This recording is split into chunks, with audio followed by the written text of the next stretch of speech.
શ્રી કૃષ્ણ કહે છે, એવું સાચું જરૂર બોલો જે કડવું લાગે, પરંતુ એવું જૂઠું ક્યારેય પણ ના બોલો જે સાચું લાગે. પોતાના જીવનમાં ક્યારેય પણ ના કોઈને આનંદમાં વચન આપો, ના ક્રોધમાં વચન આપો, ના દુઃખમાં ક્યારેય નિર્ણય લો. ગીતામાં લખ્યું છે કે જો કોઈ તમને સારું લાગે છે તો સારું તે નથી, સારા તમે છો, કારણ કે તેમાં સચ્ચાઈ જોવાની દૃષ્ટિ તમારી પાસે છે. પોતાની પીડા માટે સંસારને દોષ ના આપો, પોતાના મનને સમજાવો. તમારા મનનું પરિવર્તન જ તમારા દુઃખોનો અંત છે. વિચાર અને નિયત સારી રાખો તો તમારા કષ્ટો પ્રભુ સ્વયં દૂર કરી દેશે. લોકો પોતાના શરીરને સુંદર બનાવવામાં લાગેલા રહે છે, પરંતુ પરમાત્માની સુંદરતા શરીરની સુંદરતાથી ઘણી વધારે મહત્વપૂર્ણ છે. શરીર તો નાશવંત છે, માટી જ છે અને માટીમાં જ ભળી જાય છે, પરંતુ આત્મા અમર છે. તેથી આત્માની સુંદરતા પર ધ્યાન આપો. ઘણી નમ્રતાની જરૂર છે સંબંધોને નિભાવવા માટે. છળ કપટથી તો ફક્ત મહાભારત જ રચાય છે. માણસની વિચારસરણી જ તેની સૌથી મોટી ઓળખ છે, નહીતર તો દુનિયામાં એક નામના ઘણા વ્યક્તિઓ છે. તે વ્યક્તિનું મંઝિલથી ભટકવું નક્કી છે, જેની સંગતમાં નકારાત્મક લોકો રહે છે. સમય હંમેશા એકસરખો નથી રહેતો. આજે દુઃખ છે તો કાલે સુખ પણ આવશે, અને સુખ પછી દુઃખ પણ આવવું સ્વાભાવિક છે. તમારે પૂરા ધૈર્ય અને શ્રી કૃષ્ણ પર વિશ્વાસ સાથે પોતાનું જીવન જીવવું જોઈએ. આ 5 વસ્તુઓ અત્યારથી જ છોડી દો. બીજાને ખુશ કરવાનું, બીજા પાસેથી અપેક્ષા રાખવાનું, પોતાના ભૂતકાળમાં જીવન જીવવાનું, પોતાને કોઈથી કમ આંકવા અને વધારે વિચારવું, ત્યારે જ તમે સૌથી સારું જીવન જીવી શકશો.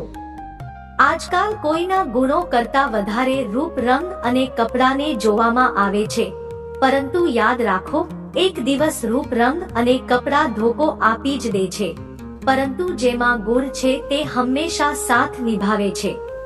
જે વ્યક્તિ કોઈના ચહેરા પર હાસ્ય અને જીવનમાં ખુશી લાવવાની ક્ષમતા રાખે છે, ઈશ્વર તેના ચહેરા પર ક્યારેય હાસ્ય અને જીવનમાં ખુશી ઓછી નથી થવા દેતા. જ્યારે ધન કમાઓ છો તો ઘરમાં વસ્તુઓ આવે છે, પરંતુ જ્યારે કોઈનો આશીર્વાદ કમાઓ છો તો ધનની સાથે ખુશી, સ્વાસ્થ્ય અને પ્રેમ પણ આવે છે. ફક્ત ધનથી જ નહીં, મનથી પણ અમીર બનો, કારણ કે મંદિરોમાં સોનાના કળશ ભલે લાગ્યા હોય, પરંતુ નતમસ્તક પથ્થરની સીડીઓ પર જ થવું પડે છે. વિશ્વાસ જીતવામાં આવે છે, માંગવામાં નથી આવતો. આ એ દૌલત છે જેને પ્રાપ્ત કરવામાં આવે છે, કમાવાતી નથી. જો કોઈ વ્યક્તિ આપણી સાથે ખરાબ વર્તન કરે છે તો તેને કરવા દો.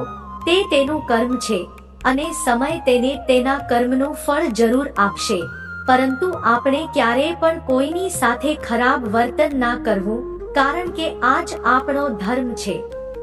જો તમારી સમસ્યા એક જહાજની જેમ વધી હોય તો ભૂલો નહીં કે પ્રભુની કૃપા સમુદ્ર જેટલી વિશાળ છે. અહંકારમાં ધન, વૈભવ અને વંશ ત્રણેય ચાલ્યા જશે. વિશ્વાસ ના હોય તો રાવણ, દુર્યોધન અને કંસને જોઈ લો. ભોજનની કિંમત ભૂખના સમય હોય છે અને ભગવાનની કિંમત દુઃખના સમય હોય છે. તેથી અંધકારમાં છાયા, વૃદ્ધાવસ્થામાં ખાયા અને અંતકાળમાં માયા કોઈનો સાથ નથી આપતી. શ્રી કૃષ્ણ કહે છે કે ક્ષમા દુનિયાનો અત્યંત કિંમતી શબ્દ છે, પરંતુ આ ક્ષમાનો ક્યારે અને કેવી રીતે ઉપયોગ કરવો તે ખૂબ જ આવશ્યક છે.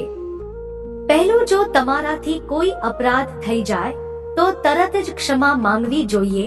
જો તમે ક્ષમા નહીં માંગો તો તેમાં તમારું જ નુકસાન છે, કારણ કે ક્ષમા ના માંગવાથી મનની અંદર અહંકાર જાગે છે, અને અહંકાર તો આપણું નુકસાન જ કરે છે. બીજું, જો કોઈ અપરાધ કરે અને તમારી પાસે ક્ષમા પણ ના માંગે તો તેને ક્ષમા ના કરો, કારણ કે ક્ષમા અત્યંત અનમોલ છે અને બિનમાંગી ક્ષમા આપવી આવશ્યક નથી.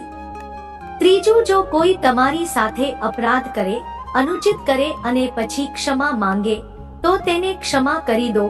આનાથી તમારા અંદરની કરુણા જાગશે પ્રેમ જાગશે અને આ તમારા માટે શુભ જ છે. ચોથું, જો તમે કોઈ અપરાધ કરી દો તો ક્ષમા અવશ્ય માંગો. આનાથી તમને ફાયદો જ થશે, કારણ કે સામેની વ્યક્તિ તમને ક્ષમા કરે કે ના કરે, તમારા અંદરનો અહંકાર ઘટશે અને તમારું મન વધુ નિર્મળ થશે. શ્રી કૃષ્ણ કહે છે કે જેની સાથે વાત કરવાથી જ ખુશી બમણી અને દુઃખ અડધું થઈ જાય તે જ તમારું છે, બાકી તો બસ દુનિયા જ છે. દુનિયાના આ 4 સ્થાનો જે ક્યારે ભરાતા નથી: સમુદ્ર, ઈચ્છાનો ઘડો, સંસાર અને મનુષ્યનું મન. ક્યારે પણ કોઈ પણ સંબંધનો ખોટો ઉપયોગ ના કરતા, કારણ કે સંબંધો તો ઘણા મળી જશે, પરંતુ જીવનમાં સારા લોકો વારંવાર નહીં આવે. કુંડળી મેળવ્યા વિના આજીવન ચાલતો એક અદ્ભુત સંબંધ ફક્ત મિત્રતા છે. જો આપણી નિયત સારી હોય અને મકસદ સારો હોય તો કોઈને કોઈ રૂપમાં ઉપરવાળો પણ આપણી મદદ કરે છે. જ્યારે આપણે પ્રાર્થના કરીએ છીએ તો ઈશ્વર આપણા કહેવાથી વધુ સાંભળે છે. જેટલું આપણે પૂછીએ છીએ તેનાથી વધુ જવાબ આપે છે. જેટલી આપણે કલ્પના કરીએ છીએ તેનાથી વધુ પોતાના સમયે અને પોતાની રીતે આપે છે. સમયનું ચક્ર ખૂબ જ ઝડપી ચાલે છે, તેથી ના તો બળનો અહંકાર કરો કે ના તો પોતાના ધનનો.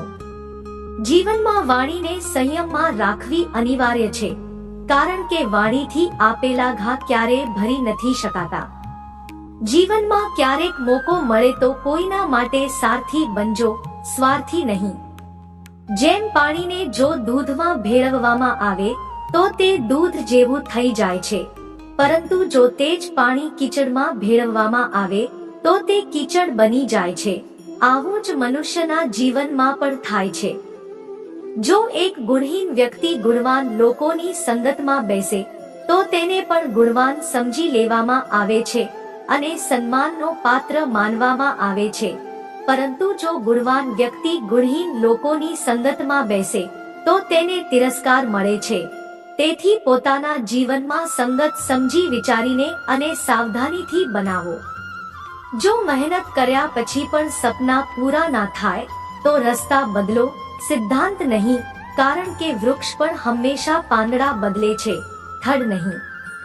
ગીતામાં સ્પષ્ટ શબ્દોમાં લખ્યું છે, નિરાશ ના થતો, કમજોર તારો સમય છે, તું નહીં. જીવનમાં ગમે તેટલો ખરાબ સમય આવે હંમેશા પરિવાર સાથે રહો, કારણ કે સુખ આવશે તો વધશે અને દુઃખ આવશે તો વહેંચાશે. જ્યારે ઈચ્છાની પૂર્તિ થઈ જાય છે તો તે લોભને જન્મ આપે છે. જો તે સંતુષ્ટ ના થાય તો ક્રોધનો જન્મ થાય છે. કામ, લોભ અને ક્રોધ ત્રણેયના પ્રભાવમાં આવીને મનુષ્ય પાપ કરે છે. બોલવાનું તો બધા જાણે છે, પરંતુ ક્યારે અને શું બોલવું તે બહુ ઓછા લોકો જાણે છે. જે ફક્ત પોતાનું ભલું ઈચ્છે છે તે દુર્યોધન છે. જે પોતાના લોકોનું ભલું ઈચ્છે છે તે યુધિષ્ઠિર છે. જે સૌનું ભલું ઈચ્છે છે તે શ્રી કૃષ્ણ છે.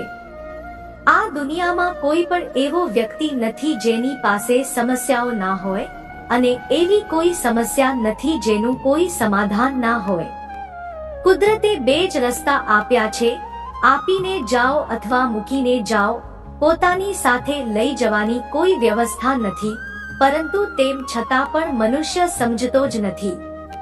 યાદ રાખજો, ભગવાન પાસેથી ક્યારે આશા છોડતા નહીં અને દુનિયાવાળા પાસેથી ક્યારે આશા રાખતા નહીં.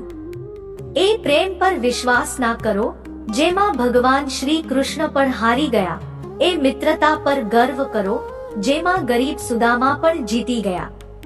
પરમાત્મા બધાને એક જ માટીમાંથી બનાવે છે, બસ ફરક એટલો છે કોઈ બહારથી સુંદર હોય છે તો કોઈ અંદરથી.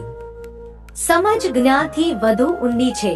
તમે ઘણા લોકોને ઓળખતા હશો, પરંતુ અમુક જ તમને સમજે છે. પ્રેમ દુનિયાની સૌથી સુંદર વસ્તુ છે. તો મિત્રો, વિડિયો તમને કેવો લાગ્યો જરૂર જણાવો. પસંદ આવ્યો હોય તો લાઈક કરો અને કોમેન્ટમાં જય શ્રી કૃષ્ણ લખો. ચેનલ પર નવા હોવ તો ચેનલને સબસ્ક્રાઇબ કરો અને હા, નોટિફિકેશન બેલને જરૂર દબાવો, જેથી આગલી અપડેટ સૌથી પહેલા તમને મળે.